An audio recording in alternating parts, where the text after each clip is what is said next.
Fala povo, tudo bem? Diego aqui da Biblioteca Bruta para mais um vídeo de book haul, dessa vez para o mês de agosto. Um mês aí que nós tivemos pouquíssimas promoções, né, nas lojas, nas diversas lojas online. Então temos poucos livros novos, temos apenas um para apresentar para vocês. E hoje, no dia da gravação desse vídeo aqui, está acontecendo um App Day. Tá uma bosta esse App Day, já é o segundo dia do App Day, tá uma bosta. Eu comprei um livro só, uma sequência de uma fantasia, mas que vai entrar no book haul de setembro, tá certo? Também vamos ver aqui mais 4 quadrinhos e 9 livros usados. Entre eles aqui, um presente. Olha só, o primeiro recebido do canal foi de um outro canal aí que me enviou, canal para canal. Tá certo? Então, bora sem delongas para o vídeo após a abertura.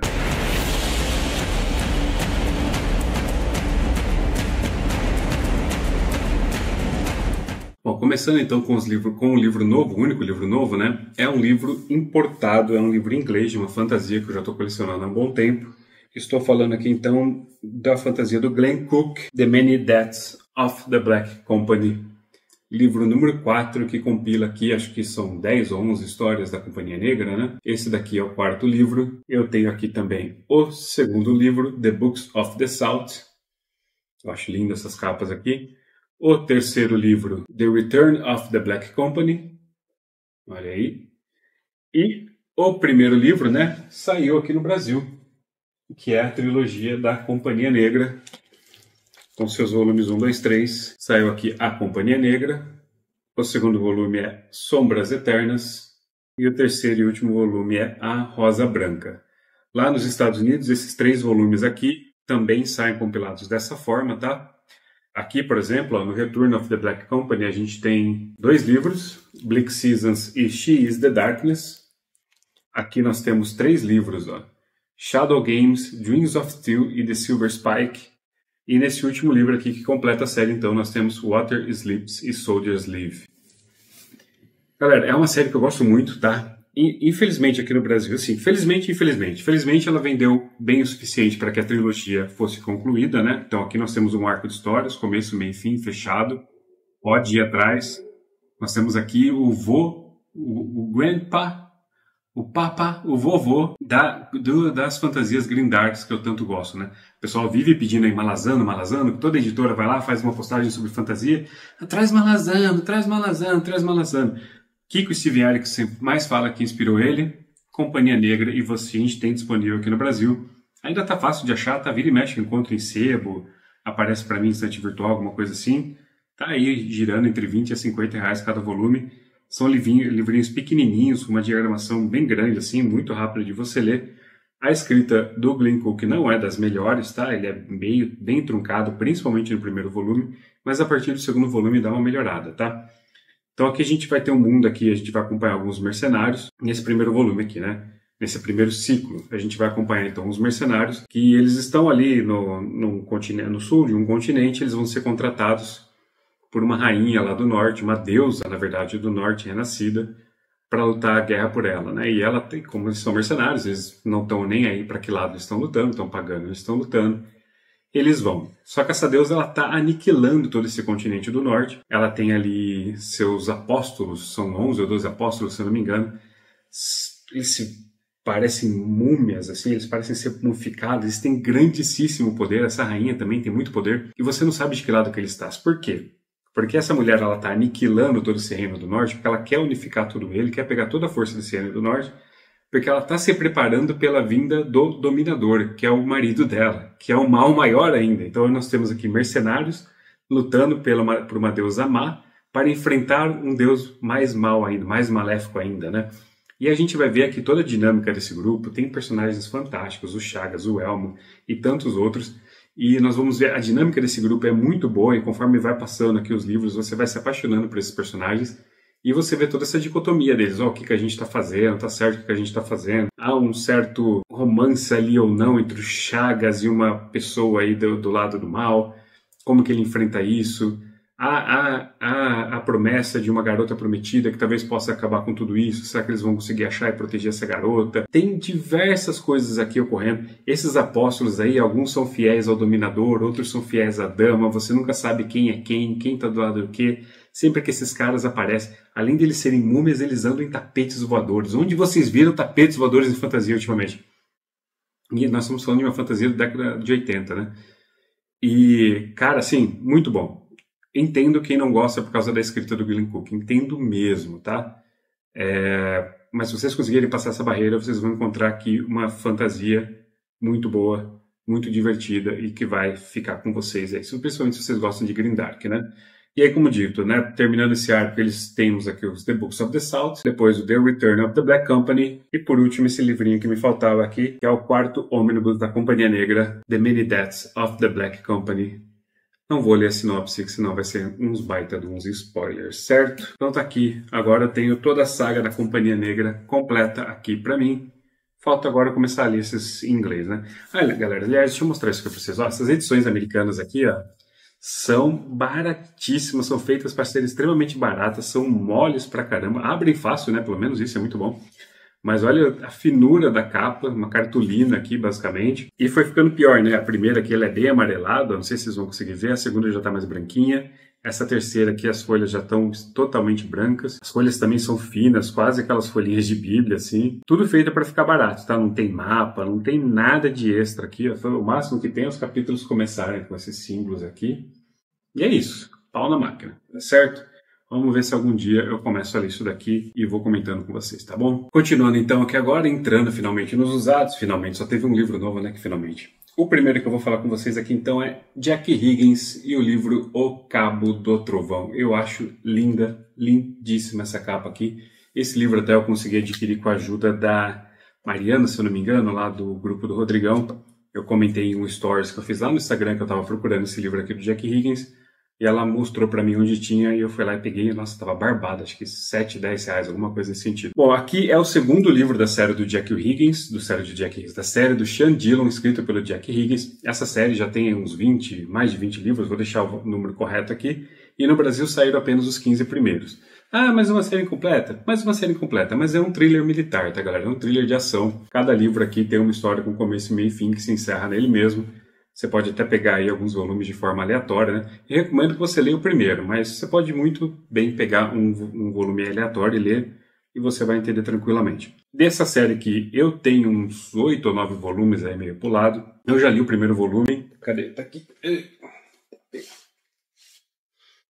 Eu já li o primeiro volume, que é O Olho da Tempestade, nessa edição aqui da Círculo do Livro. Essas edições aqui que tinha sobrecapa, né? Olha que bonitinha. Cara, é divertidíssimo isso daqui, tá muito bom. Ela vai falar sobre O Sean Dillon, ele é um terrorista, tá? Ele é um terrorista profissional, ele trabalhava pro IRA, até que uma hora ele se fica desiludido com o IRA e ele vira um terrorista internacional contratado e para quem paga mais, né? No primeiro volume aqui, a gente está no começo da Guerra do Golfo, lá em 1991, e ele é contratado por ninguém mais, ninguém menos que Saddam Hussein. O Saddam Hussein quer dar uma resposta contra as alianças que estão atacando, né? Então ele tenta matar a Margaret Thatcher e a história vai evoluindo a partir daí. Só que coisas vão acontecer nesse livro aqui, que no segundo eles vão precisar, a agência britânica vai precisar da ajuda do Sean Dillon para resolver um problema, olha só. Então o Sean Dillon ele vai sair de agente terrorista no primeiro livro, para depois virar um agente aqui meio contratado para o bem, né? Mas será que ele está fazendo bem mesmo? Porque olha a sinopse desse livro aqui. Lá na Segunda Guerra Mundial, um navio afundou. Vou deixar aqui bonitinho.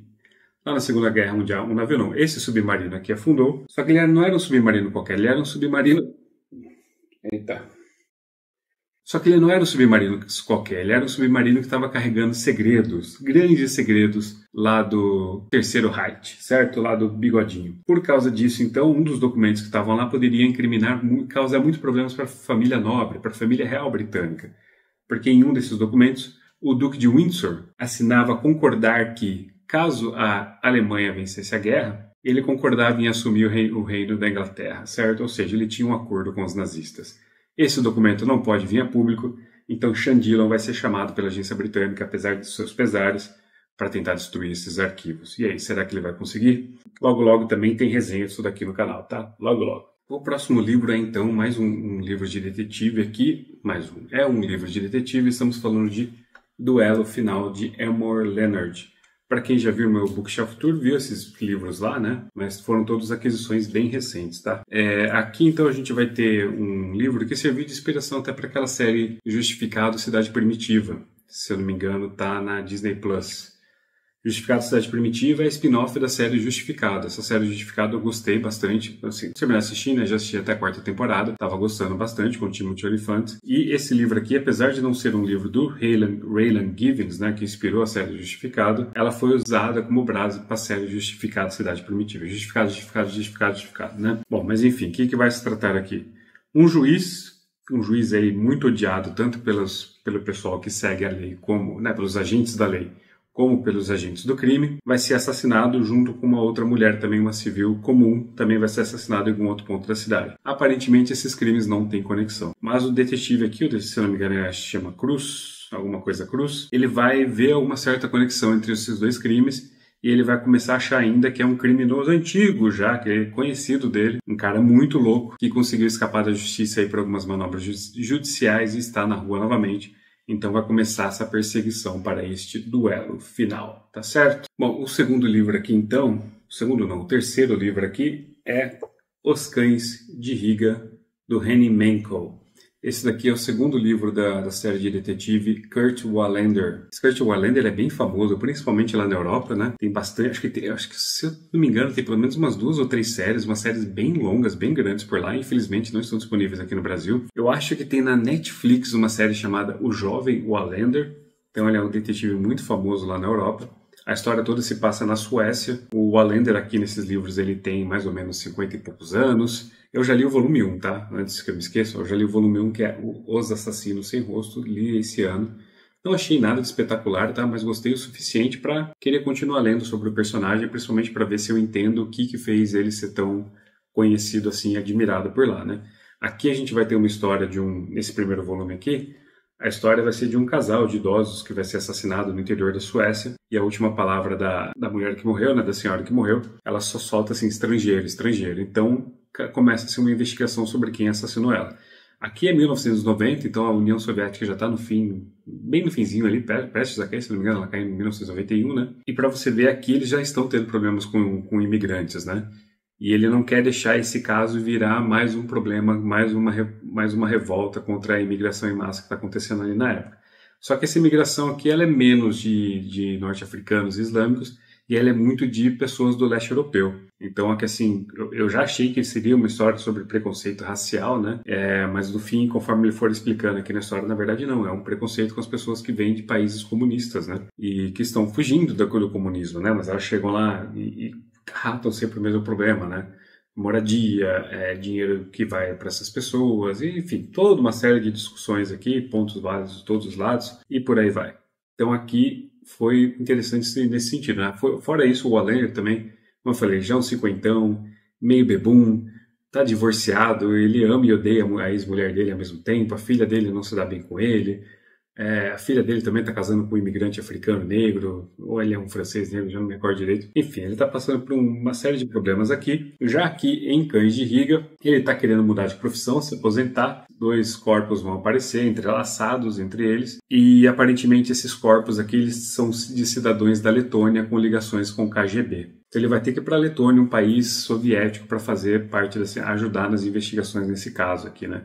Ele até coloca aqui, ó, chamado a Riga, capital letã, para ajudar nas investigações, o Wallander desembarca numa cidade soturna, de prédios decrépitos e becos escuros, às voltas com a luta nacionalista contra o domínio soviético. O inspetor logo descobre que é vigiado por espiões. Na atmosfera opressiva e intimidante de um país sob domínio estrangeiro, o Wallander dorme pouco, pensa muito e se apaixona por uma bela idealista, com quem enfrenta a conspiração que ameaça sufocar o sonho nascente da democracia na Letônia. Esse daqui empolga muito mais pela sinopse do que o primeiro volume, então eu espero gostar bastante de Cães de Riga, do Henning Mankell. Acho que são 7 livros lançados, aqui no Brasil saiu até o 5º, tá? Eu tenho esse, tenho o segundo, tenho o 5º. Vou deixar as informações corretas aqui, tá? Mas estou bem empolgado para ler isso daqui. Não vou ler esse ano não, tenho outros coisas para passar na frente, mas quero sim continuar Kurt Wallander. O próximo livro aqui é um autor inédito para mim, não tenho nenhum livro dele, apesar de ouvir bastante falar sobre ele nas gringas, né, nos canais americanos que cobrem suspense, aventura, investigação. E estou falando então de Dean R. Koontz, Fogo Frio, lançado pela Record. Essa edição aqui é de Fogo Frio, lançada pela Record. Deixa eu ver de que ano que é essa edição aqui, vamos ver se eu acho. O livro é de 91, a edição brasileira 91 também, tá? É que tá em bom estado aqui, né? Esse daqui eu peguei justamente por ouvir falar muito bem do autor. Eu acho que o Rodrigão 1002 já leu alguma coisa dele, ou tem algum livro dele, não me recordo. Mas eu vou ler a sinopse para vocês. Uma sinopse curtinha, o porquê que isso daqui me deixou interessado. Ele insiste que não é paranormal, que não tem visões. Jim Ironheart simplesmente acredita que Deus está agindo só através dele. Depois de salvar várias vidas humanas, sem que possa entender a força que o impulsiona a realizar os resgates, Jim recusa-se a ser entrevistado pela repórter Holly Thorne, que percebe então que está diante da maior história de sua carreira. Mas logo tramas diabólicas se sucedem, levando esses estranhos personagens ao mundo de espanto, mistério e completo terror, atingindo o clímax quando são atraídos ao velho moinho da fazenda onde Jim passara a infância. Fogo Frio ultrapassa os maiores best-sellers de Dean Koontz, um especialista na narrativa de suspense e terror, com uma prosa hipnotizante que deixará o leitor sem fôlego até o final desta eletrizante leitura. Olha aí, hein? Eu gostei demais disso daqui, gostei sim, né, da sinopse. E que eu me lembro, ele ficou na minha cabeça porque eu ouvi algum gringo falando sobre ele. Eu ouvi alguém em algum lugar falando sobre esse livro aqui e eu resolvi pegar. Se eu lembrar quem foi, eu deixo aqui na descrição, tá? Então tá aí, Dean Koontz, Fogo Frio. Bela capa, gostei dessa capa aqui. O próximo livro aqui é mais um livro de detetive, mais um livro policial. Gosto bastante desse gênero, tá, galera? E nós estamos falando aqui então de Dália Negra, do James Ellroy. Isso. Também um livro aqui dessa coleção negra, excelente coleção de livros policiais e detetive. Aqui, esse é o segundo livro do James Ellroy que eu tenho, o outro é esse daqui, Sangue na Lua. Ambos os livros são começo de sagas, tá? Esse daqui é o primeiro volume do sargento Crazy Lloyd Hopkins. Um sargento para ser chamado de Crazy Lloyd. Puta que pariu, né? Esse daqui sai uma trilogia. Esse daqui começa uma quadrilogia. Esse aqui se passa entre a década de 60 e 70. Essa quadrilogia aqui começa nos anos 40 e vai até o fim dos anos 50. Essa quadrilogia aqui, aliás, dela saiu um dos livros dessa quadrilogia, gerou o filme Los Angeles, Cidade Proibida, né? Com quem que era? Tem o Kevin Spacey, tem a Kim Basinger e tem o Russell Crowe. Puta, excelente filme, galera. Excelente filme. Recomendo muito que vocês assistam. Qual que vai ser a história aqui, então? A Dália Negra é um assassinato, se eu não me engano, é um assassinato real, tá? Baseado em fatos reais, que aconteceu, tá aqui, em 15 de janeiro de 47, o corpo torturado e estuprado de uma bela jovem é encontrado no terreno baldio de Los Angeles. A vítima aparece nas manchetes como a Dália Negra, e a busca por seu assassino transforma-se na maior caçada humana da história da Califórnia. Obcecado por esse crime hediondo, James Ellroy, durante anos, dedicou-se a investigar por conta própria o assassinato. Então, creio eu que esse assassinato nunca foi resolvido, né? Então, partindo dessas informações, ele escreveu seu livro de estreia, um romance noir maravilhoso que o transformou imediatamente em um grande sucesso de crítica. Então, estou bastante empolgado para fazer a leitura, não sei em qual dos dois eu começo, provavelmente esse daqui, tá? Justamente para tentar chegar lá também no Cidade Proibida. É a saga dele de maior sucesso, esse quarteto aqui, chamado de Quarteto de Los Angeles, se eu não me engano. Então fica aí a recomendação, bastante empolgado para ler, então, Dália Negra. Vamos ver quando a gente consegue encaixar essa leitura, tá certo? Vou pegar mais uma pilha de livro. Então, estamos de volta e o próximo livro aqui, então, é do J.J. Benítez, Cavalo de Troia, volume 1, Jerusalém.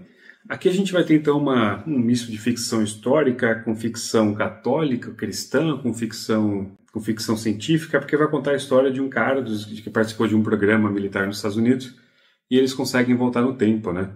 Esse cara, então, ele começa a seguir os passos de Jesus, ele vai relatando tudo o que acontece ali. O J.J. Benítez aqui, parece que o tempo todo ele fica querendo fazer a gente acreditar que essa história é real, é verdadeira, né?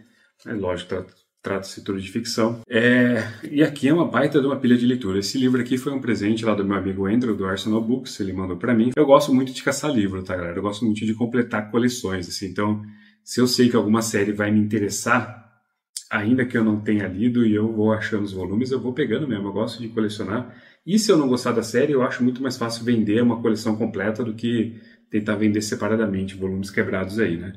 Então, esse daqui, se eu não me engano, são 12 volumes, os 12 saíram aqui no Brasil. Então, estou muito interessado para dar uma lida nisso daqui para ver se é tão bom quanto dizem, tá? Mas é essa história, então, desse cara fazendo essa viagem no tempo acompanhando Jesus. Tá certo, então?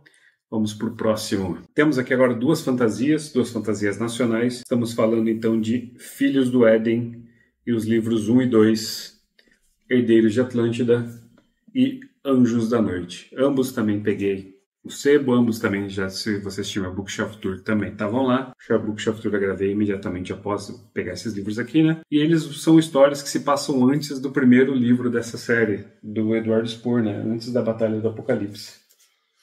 Antes desse livrão aqui. Essa aqui é a minha versão ilustrada, uma edição especial. Eu li numa versão comum há muito tempo atrás. Achei legal, mas não achei nenhuma das mil maravilhas que o pessoal comentava, né? Tanto é que eu passei meu livro para frente e um tempo depois eu entrei em contato com essa edição aqui, peguei e depois começaram a falar que essa trilogia, não falta o terceiro livro aqui, né? Que essa trilogia aqui é muito melhor que o livro, então fiquei interessado na série novamente. E eu também prefiro essas capas aqui do que as capas novas, tá? Aí o pessoal na edição nova tá reclamando também das folhas bem fininhas. No sebo onde eu peguei foi até curioso. Tinha as outras cópias dessa edição aqui lá, né? E essa daqui, essas duas, por exemplo, é a primeira edição. Tinha lá a 7ª edição desse livro aqui, você precisava ver. Era como se eu estivesse colocando esses dois lado a lado, assim, ó. Era o mesmo livro, tá? Primeira edição, 7ª edição. A 7ª edição era muito mais fina, porque tinha folhas fininhas, brancas, transparentes, você via tudo lá para trás. Então, se vocês tiverem interesse nesses livros aqui, recomendo vocês irem atrás das primeiras edições, tá? Então, aqui a gente vai ter várias aventuras aqui nessa série do Edward Spore, né? Essa primeira aqui vai ser uma perseguição que vai acabar em Atlântida. Já a segunda aqui vai se passar durante a Primeira Guerra Mundial, se não me engano, né? Primeira Guerra Mundial, durante todo o século XX. É, isso aí, mais ou menos isso daí. Então, estou empolgado para fazer essa leitura aqui em algum momento. Não vai ser por agora, tem outras literaturas nacionais que eu quero passar na frente, como, por exemplo, Almaron, que vai ser uma das minhas leituras agora de agosto. O Jogo do Rei, do Reeves, que devo ler também aí logo. E também aqui atrás nós temos O Inimigo do Mundo, do Leonel Padella, que também tenho muito interesse em ler. Vou ler essas coisas antes de voltar aqui para o universo do Edward Spore, mas gostei muito de ter achado nesse bom estado, tá certo? Vamos finalizar então aqui os livros usados com um clássico dos clássicos do Walter Scott, Ivan Oé, nessa belíssima edição, que é uma coleção da Abril Cultural, né? Tinha vários livrinhos que saíam assim, tem uma boa guarda aqui, uma guarda bem bonita. E é uma edição muito competente por dentro também. Eu gostei bastante dessa coleção aqui, viu? Não tinha nenhum livro dela ainda. Bom, a história de Ivan Oé, então, é uma história de cavalaria que vai se passar lá no século XII. E a gente vai ter o personagem principal, Ivan Oé, ele é um cavaleiro retornando das cruzadas. Então ele já chega reivindicando a herança que o pai dele negou para ele, né? Lembrando que Ivan Oé, ele é um grande homem de confiança do rei Ricardo Coração de Leão. Então a palavra dele ali tem uma certa força no local onde ele está, né? Mas além dessa disputa pela herança do pai dele, ele vai se envolver também com uma mulher judia sendo acusada de bruxaria, ele vai tentar defender ela, vai atrás do grande amor dele, vai se envolver com problemas de sequestro, corrupções, traições, amor perdido, isso, aquilo. Uma baita de uma aventura que esse cara vai passar. E é uma história que vai falar muito aqui, é uma história muito tradicional, que ficou muito popular, por falar de questões como honra, tradição, heroísmo, fazer a coisa certa e por aí vai, né? Então estou bem curioso para conhecer essa história classicaça de Ivan Oé. Vamos então para os quadrinhos. Vou pausar aqui e já volto. Vamos com Tex Willer, Os Dois Desertores, edição em cores. Essa daqui é uma história que já foi publicada pela editora Mitos, só que em formatinho, né? Saiu em formatinho de banco, papel jornal, em preto e branco. Eu gosto muito dessa série do Tex Willer, gosto muito mesmo. Eu já tenho até o volume 51, se eu não me engano, já está chegando no 60. Já li mais ou menos ali até o 30 e pouquinho. Eu não lembro onde termina o arco, mais ou menos. E o gostoso dessa série do Tex Willer, né, ao contrário das séries tradicionais do Tex, onde você tem várias histórias soltas que você pode ler a qualquer momento, o Tex Willer ele tem uma ordem cronológica, então é bom você realmente começar a ler a partir do volume 1. A Panini está republicando essas edições, ainda sai pela Mitos, tá? Mas a Panini está lançando as versões coloridas e nesse formatão aqui, capa dura. Eu tenho o primeiro volume, como chama o primeiro volume? Esqueci como chama o primeiro volume. Deixa eu pegar o primeiro volume. O primeiro volume então é Vivo ou Morto. Aqui é justamente quando o Tex Willer, o Tex ele ainda é meio fora da lei, porque ele está sendo perseguido porque ele matou aqueles que mataram o irmão dele, né? Então o irmão dele queria só uma vida pacífica na fazenda.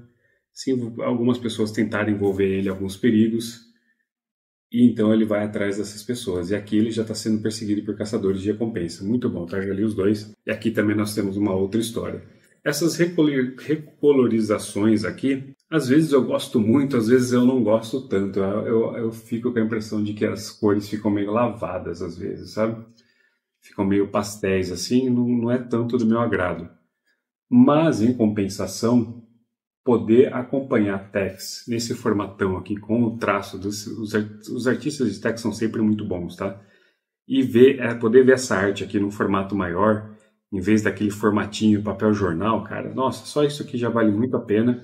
Eu espero que a Panini continue lançando essa coleção de Tex Willer aqui colorida. Eu vou pegar todos que eu conseguir botar minha mão. É difícil elas entrarem em promoção, tá? E eu espero que a Panini continue lançando. Ela tá lançando também Dragoneiro. Dragoneiro também é fantástico. Dragoneiro ficou muito bonito em colorido, e muito bonito também. E também tem o mesmo problema do formatinho, só que lá não é capa jornal, né? Bom, tô me desviando do assunto. Então tá aí. Pegamos aqui então Tex Willer, os dois desertores. E uma das coisas mais legais dessa série Tex Willer aqui, voltando, né? É que ela mistura muito acontecimento real, né? Muito acontecimento real e coloca o Tex envolvendo ali. Então tem um arco que o Tex se envolve com a agência Pinkerton, que era uma agência de detetives, mas que fizeram muita merda também lá no passado. Ele vai se envolvendo com algumas tribos indígenas. Então a gente vai vendo toda essa evolução do Tex aqui nessa série Tex Willer. Cara, muito bom. Tex Willer. Tex é muito bom. Tex Willer é melhor ainda. Pronto, falei. Agora aqui são 3 publicações de Conan. Uma é um ônibus de Conan, outra aqui é um Conan nacional, olha só. Que não chama Conan, essa revista, porque não pode usar o nome, né? Chama-se Crônicas Iborianas. Esse daqui é o volume 1, este daqui é o volume 2. Ambas publicações aí da Fantastic Hub, escrita pelo Marco Colares, que se eu não me engano ele é um dos poucos mestres sobre Robert E. Howard no mundo, né? E ambas têm artes do Mozart Couto. Mozart Couto desenha demais. E a vibe aqui, galera, que eles tentam passar é exatamente a mesma da Espada Selvagem de Conan, né? Vocês podem ver tanto pelo formato magazine, formato maior, como também pela arte interna, né?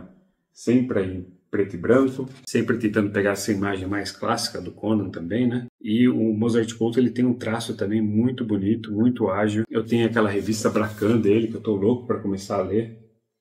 Então eu fiquei muito empolgado de ver isso aqui. Eu vi o rapaz lá do Ministério dos Quadrinhos, esqueci o nome dele, comentando sobre essas daqui, fui lá e adquiri imediatamente, estava com promoção também, mas bem baixinho assim. Os livros não são caros, tá?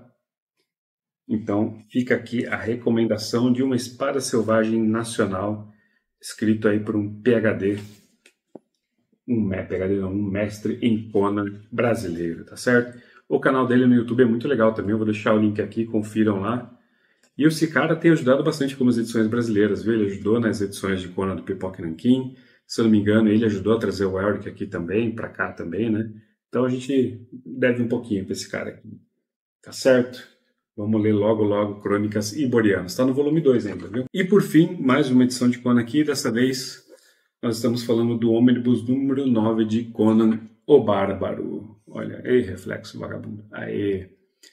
Penúltimo volume dessa série de ônibus, serão 10.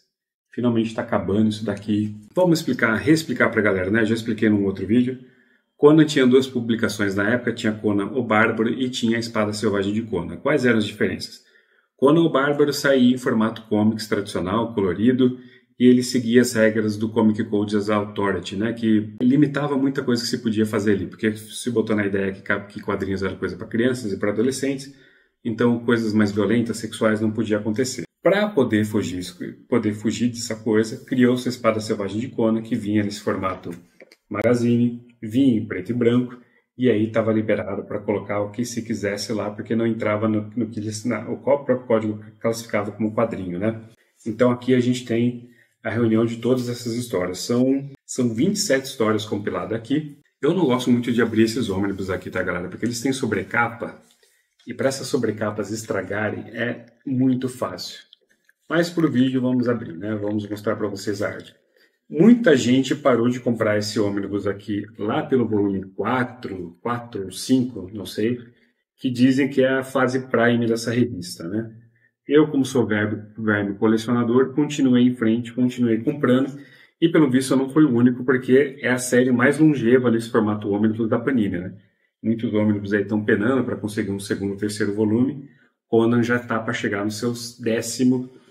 O outro volume, o outro personagem do Robert Howard, né, que é o Riku, já está para chegar no seu terceiro e último aí também. Então, está vendendo muito bem. Não sou o único verme louco que está fazendo esses 10 volumes aqui. Vamos tirar aqui a sobrecapa. Aqui todas as edições que compilam nesse volume. E aqui, então, é a edição ônibus sem a sobrecapa, né? Sempre que vocês forem ler, tirem a porra da sobrecapa, não estraguem a sobrecapa. Aqui dentro a guarda é bem simples, tá? E depois eu não sei vocês, mas eu sempre faço aqui aquele esqueminha de dar uma maciada no ônibus, né? Mas como eu estava falando, galera, aqui não é considerado muito lá o Prime do Conan, mas eu gosto muito dessas histórias. Gosto muito dessas histórias, né? Eu quero conferir essas histórias. Olha que arte aqui. Epa! Tem boas artes ainda. Pô, Alfredo Alcala tá aqui, né? Alfredo Alcala, Conway, tem uma galera muito boa aqui ainda. Eu quero muito conhecer essas histórias. Do Conan Bárbaro, eu li só o primeiro ônibus, mas nem li na versão ônibus. Eu li na versão que a Mitos estava lançando, que era Crônicas de Conan, né? Então, tudo que tem no primeiro ônibus saiu lá em 4 edições, em capa dura, assim, bonita, já até vendi. Então, a primeira edição para mim vai ser uma releitura, né? Mas aqui, a partir do segundo volume, então, é praticamente assim, 90% inédito. Li uma outra coisa que achava em sebo aí e foi só. Então é isso, espero que vocês tenham gostado. A arte aqui deu uma bela evoluída, tá bem anos 90 mesmo, né? Não, mantém um certo tradicionalismo, assim, mas dá pra você ver que algumas coisas no aspecto do Conan aqui deram uma mudada, né? Ele tá com mais vestimentas, tá mais cheio de apetrechos e por aí vai. Vamos reunir aqui tudo que foi comprado, né? Olha só, a Espada Selvagem de Conan, temos aqui os 2 quadrinhos, temos Tex, os 2 desertores, aí nós temos aqui todos os livros usados e o único livro novo. Tá aqui, um belo mês de aquisições.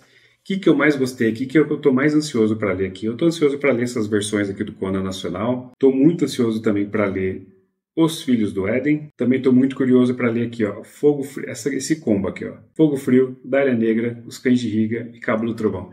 Bastante coisa interessante esse mês aqui, viu? Bastante coisa mesmo que eu quero ler o quanto antes. Eu sei que o Cabo do Trovão eu devo ler logo logo. Os demais vão ficar tudo pro ano que vem, nada vai ficar para esse ano ainda. Mas é isso, espero que vocês tenham gostado. Fiquem comigo, curta, comenta, compartilha. Me diz aí se algum desses livros te interessou. Me diz aí o que mais vocês leem, né? Que gêneros vocês gostam de ler. Eu gosto muito disso. A minha maior biblioteca é fantasia, mas eu leio também muita ficção científica, muita ficção histórica e muito livro aqui de thrillers militares, de ação e aventura, que vocês podem ter... Vocês viram ali no meu Bookshelf Tour. Se você não viu ainda, vai lá assistir. Deu um trabalho para fazer aqueles vídeos, galera. Nossa senhora, como deu um trabalho. Então dei uma prestigiada lá. Então é isso. Muito obrigado. Curta, comenta, compartilha. Me segue também lá no Instagram, @bibliotecabruta. É isso. Valeu!